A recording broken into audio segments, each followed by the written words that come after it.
nore re mini ana ki tēnā ki tēnā koutou. Nā mihi nui morena, atamari, tēnā koutou katoa.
Nā punano, ai mihi ana ki a putu katoa kai kōhehe, ka mihi ahau, ki a hoi anō, hoi anō, vai honga te tangata e mihi ki a putu katoa tītahi ki tua.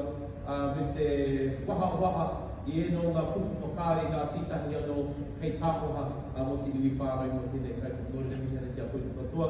Me te tangata whenua o tēnei rohe tonu ki a hei kāngā ki kātoa rākei.